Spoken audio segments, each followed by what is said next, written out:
Hi, kamusta po sa lahat mo ng mga kaison ako lang. May nag-chat po sa akin kung pwede daw ang resin blue sa white carbon. Pwede naman po mga kaison ako. Pero ang gagawin natin dito, white carbon pero may candy red. Siguro sa susunod pag ako tayo nag tutorial, yung pure white lang po. Pero dito, magkakaroon na rin po kayo idea kung paano po siya gamitin. Yung blue resin sa white carbon. Ito mga kaison ako na to,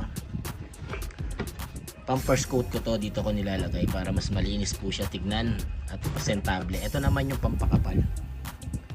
Ito, marami tayong nagamit sa isang galon. Yung kung makikita nyo yung mga pas ng mga gawa po natin, ito po yung galon na yon. At ang may-ari po nito isang tao lang po, pero dalawa po yung napili niyang carbon. Ito dito parte na to, white carbon na candy red na mayroon siyang shadow paint yung gilid, yung ginawa natin nakaraan sa pinadala natin sa USA. At dito naman po forged carbon na red ang napili ni boss para daw tugma. Kung i-block daw namin to ng 3D honeycomb, mas ginusto pa daw niya yung forged carbon na red. Sa lahat nga pala nagtatanong lagi sa akin kung ano daw ang diskarte ko, dahil daw napakakati daw ng carbon fiber, pag lalo nang nililihan nila, ginugupit pa lang daw nila. Ito mga kaison ako, itong carbon fiber na gagamitin po natin dito na 3D honeycomb white, makati po talaga siya. Siya yung parang pag ginugupit nyo pa lang talagang malutong na agad at naglilipat. At nandito na po tayo mga kaison ako. Magtatabas muna tayo bago tayo mag-primer para makuha natin at hindi istorbo sa pagsusukat po pagdating po sa cloth. Kung sakali man magugupit po kayo ng mga ganito, kasi mas makapito yung white na to kaysa do sa ibang cloth. Ang gagawin nyo lang, buksan yung ventilador pag nagupit kayo para sa ganon, hindi po sa inyo iikot yung pinaka pulbos na lumilipad ng cloth na yan. At doon din nga pala sa mga lahat po ng mga nahihilo daw at maamoy, lalo na daw sa mga kapitbahay daw nila, yung amoy daw ng resin, yung dati nilang ginagamit, at nagtatanong sila sa akin kung wala daw siyang amoy, odorless. Same lang din po yung amoy, maamoy rin po siya. Pero ang technique ko po mga kaison ako, ang ginagawa ko lang para hindi ko po siya maamoy, bumili po kayo ng ganitong electric fan, maliit lang po yan. Hindi nyo kailangan po yung malakas na electric fan kasi mas sasabog pa po yung mga alikabok at magdidikitan sa inyong gawa. Ganito lang na ventilador, sapat na para sa gano'n, sa bawat pahid nyo hindi nyo po siya nakaamoy. Kahit hindi na nga kayo mag-gas mask, ako nga hindi ako nag-gas mask, pero para sa safe lang, para sa mga gumagawa, mag-gas mask po kayo. Ganun lang po yung gawin nyo mga kaison ako para hindi kayo mamumblema sa kate at saka sa amoy. Ang process naman nito mga kaison ako, ganun pa rin, pero ipapakita ko pa rin sa inyo kung paano po yung step by step na gagawin natin, kung paano gamitin ang resin blue at yung primer. Pero dito mga kaison ako, magpa-primer muna tayo dito ng black, yung primer carbon ko. Tapos papatuyin natin at magbe-base color po tayo dito ng white. Dapat meron po kayong toner na white para po sa ibabaw. Pwede na natin umpisahan. Let's go. At ito po ay mga kaison ako, yung primer natin. Sa pag-mix nga pala mga kaison ako, huwag kayo masyadong marami ha. Katulad naman ang sinabi ko ng una. Dito hindi na tayo magda-drops. Gawa kasi kung napanood nyo na po yung part 1, nandoon na muna po kung paano po mag-mix po tayo. At kung doon sa mga magtatanong din bakit hindi tinitimbang, kayo na lang po magtimbang mga kaison ako, kasi minsan hindi po naman talaga accurate yung timbangan. Minsan napapadami at namumblema, nagkakaroon pa po ng sablay yung gawa sa pamamagitan nito. Dito sa drops, tansyado na po talaga yon. Kung halimbawang mas marami pa yung gagawin, i-drops nyo muna, timbangin nyo muna, times nyo na lang kung ilan milligram o gramo yung gagawin nyo ng yung mga pagmimix po ng resin or primer. Dito mga ka-Ason ako, may mga technique pa ako. Nag-iiba-iba naman kasi yung mga galawan natin kasi marami naman pa po tayo na di-discover sa mga iba-ibang paraan. May mga paraan pa ako kahit hindi na kayo maglagay ulit ng resin, pero ako ginagawa ko pa rin yung aking standard preparasyon. Hindi tayo sumasurpat. Gawa kasi lang yung gawa na yung diskarte ko, para lang sa diskarte ko lang yun. Ito, binibigyan ko lang naman kayo dito na idea kung gagayahin nyo or hindi. Kasi sa mga magagaling, kanya-kanya naman po talagang diskarte yan. Kanya-kanya pong paraan sa pagpipintura, sa paggagawa ng carbon fiber, lahat po yan may kanya-kanya kami. Pero ito, dahil sa napapanood nyo po ito lang po yung diskarte po natin. Kung sakali man na hindi nyo magustuhan yung aking diskarte, pwede naman kayong gumawa ng sarili nyong diskarte sa inyong paraan kung paano kayo gumagawa ng carbon fiber. Hindi yung magsasalita-salita pa kayo ng ganito, ganon, diba? Medyo nakakasakit ng damdamin. Pero sa akin, handa naman na tayo sa mga ganon paglalait. At kung ano naman dito sa aking video, tanggapin nyo na lang kung paano nyo na napapanood at kung paano ko siya ginagawa.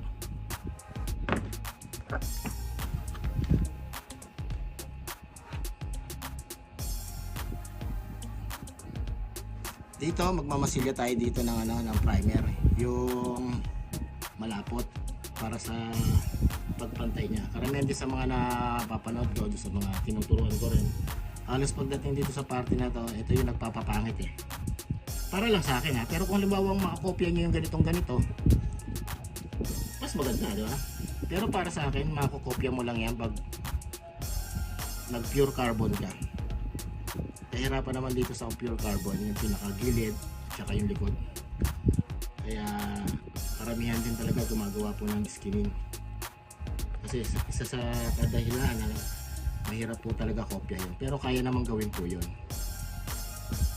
Dito lang po tayo muna sa skinning. Siguro soon, pag nag-umpisa na tayo sa pure carbon,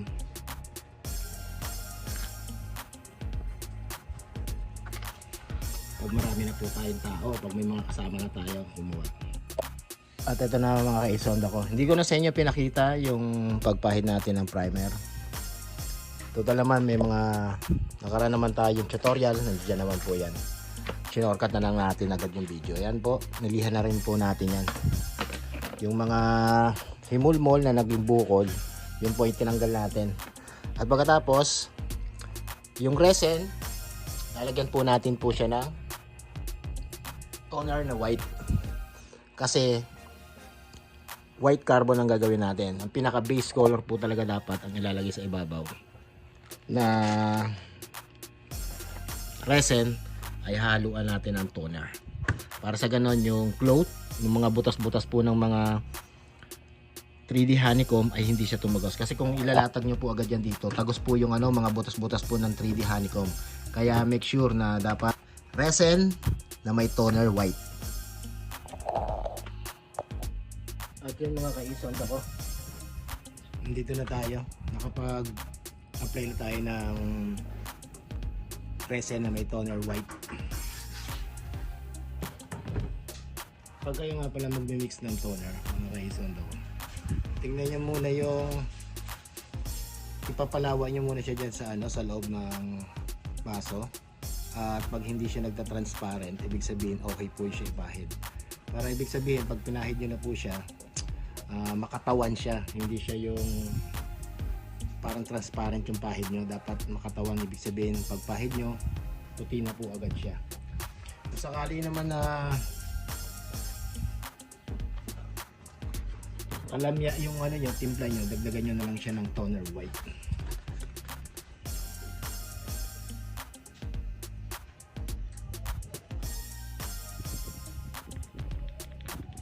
Ganun pa rin yung mix natin. Kung napanood nyo yung tutorial natin ng part 1, ganun lang ulit, pares-pares lang din naman yung timpla nun. So sakali magtitimpla kayo ng marami at isang balatan lang, dapat tansyado nyo na rin yun. Pwede nyo naman siya itimbang kung may timbangan kayo para malaman nyo kung ilang patak yung gramo ng ina-apply nyo. Pero ako kasi hindi na kasi ako nagamit eh. Hindi kasi minsan accurate yung ano eh, yung timbangan.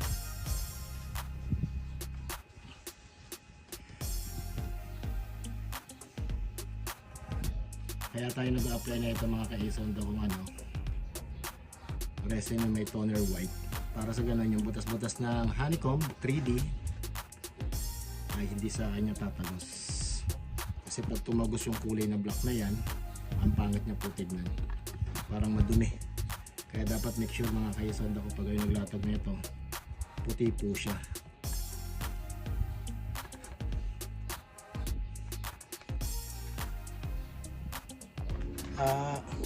At ito na po mga ka-Ison, napahiran na natin siya ng first coat para lang makasigurado po ako na wala na siyang tatagusan. Kasi ito, katulad nito, may mga itim-itim na part na hindi po naman po talaga siyang full blush na cover up ng ating resin na may toner na white. Ngayon gagawin natin, mag-apply pa po tayo ng isang coat para sa ganon, puting-puti po talaga siya.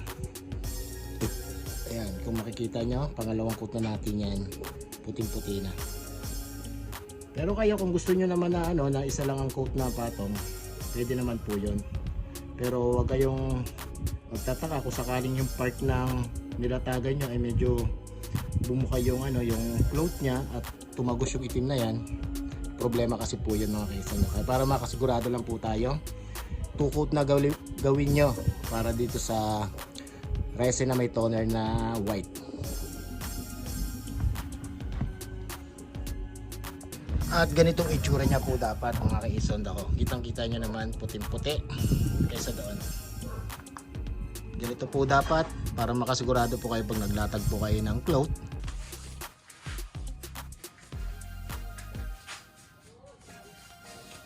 At nandito na po tayo kay mga ka-Ison ako.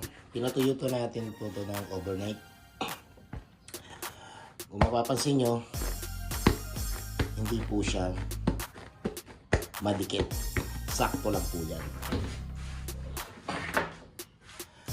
Hindi nyo naman po kasi kailangan mga ka-Ison ako yung sobrang dikit. Yung mararamdaman nyo lang na medyo kumakapit siya, pwede na po yun. Ang importante po kasi sa lahat na madikit yung pinakagilid lang po.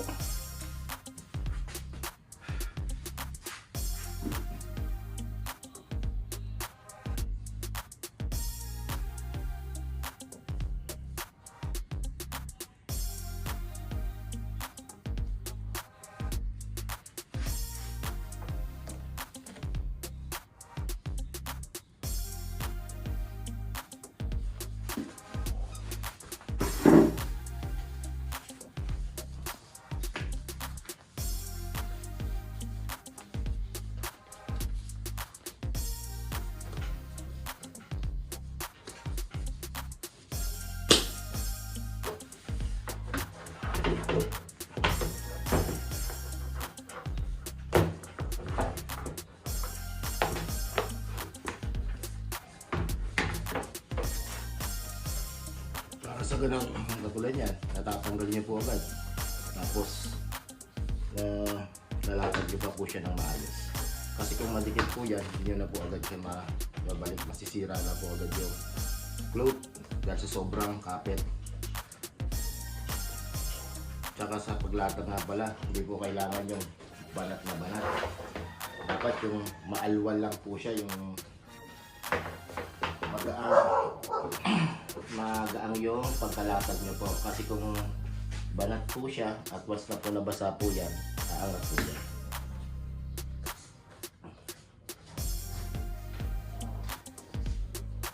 Tapos, ito, gamitin nyo po na ito.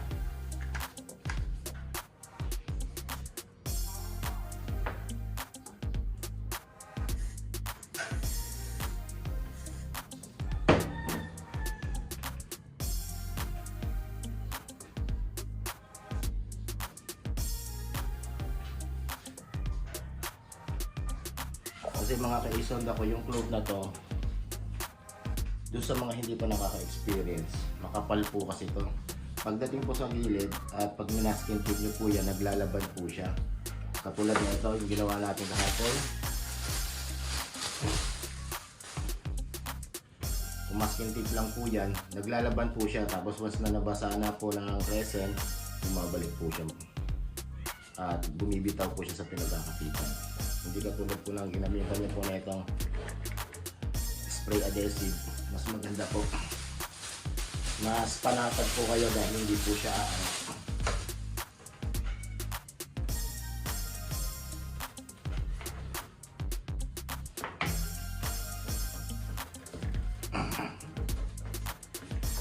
dito sa gilid dito, yung mga ganito, no need nyo na po yung dikit kasi nakuha nyo na yung tamang detail po ng pinakagilid.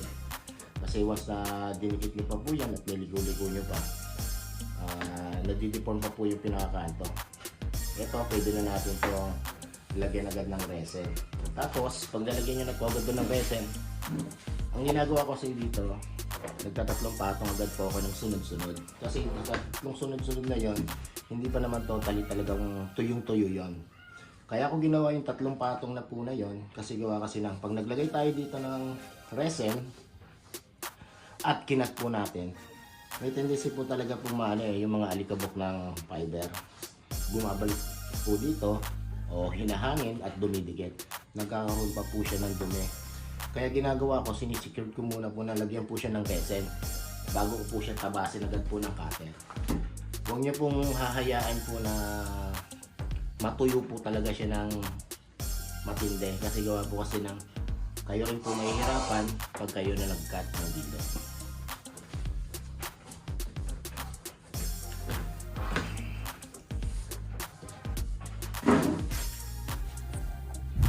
At ito na po mga ka-Aesond ako.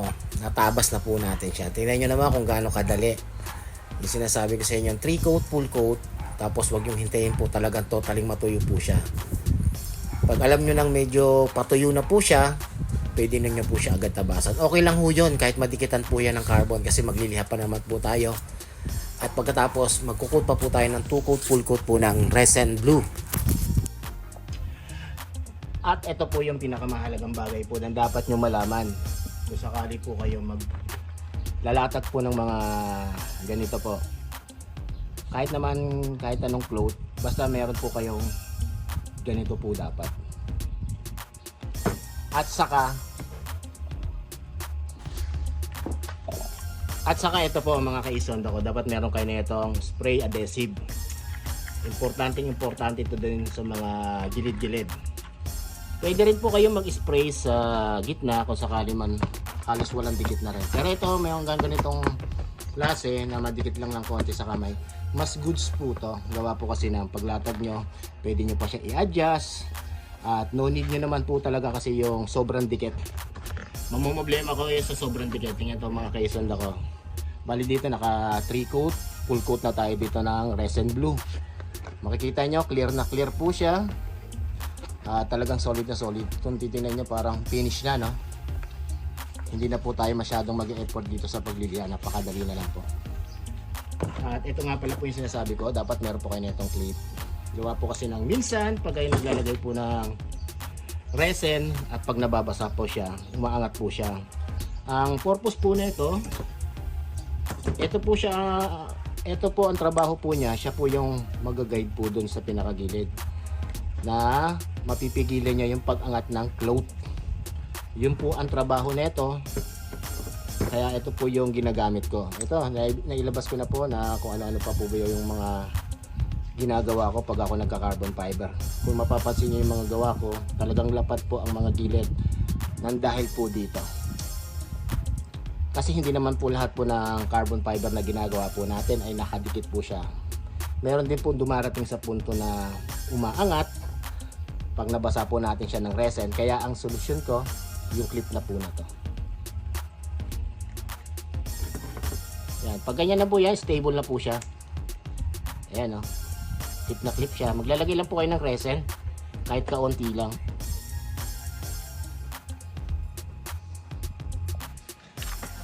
At siya nga pala mga ka-Aesond ako, nag-spray din po ako ng kapiraso po na ito sa gilid. Itong adhesive na to. Ito, kaya ko lang naman po ito sinama natin sa vlog para magkaroon din po kayo ng idea at para makapag-provide kayo ng ganitong klaseng clip. Kasi hindi naman po talaga lahat sa pagkakataon perfect po lahat ng gawa natin, lalong-lalo na pag naglalagay na po tayo ng resin. Umangat po yan eh.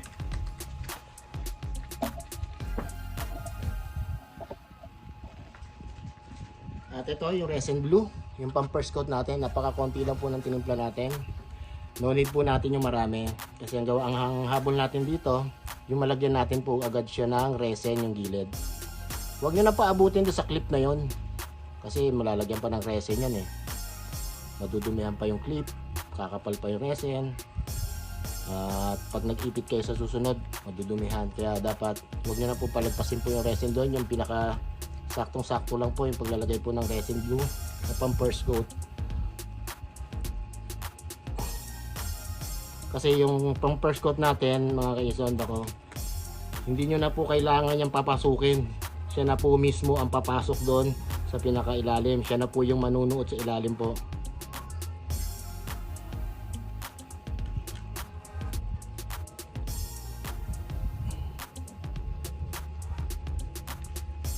Yan, hintay lang natin 5 to 10 minutes.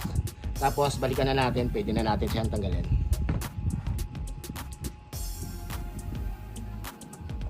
Kaya mga ka-A-Sound ako, hanggang dito na lang po yung video at sana marami po kayo natutunan kung paano gamitin ang resin blue at yung mga diskarte, mga strategy na ginagamit po natin at sana meron din po kayo niyan.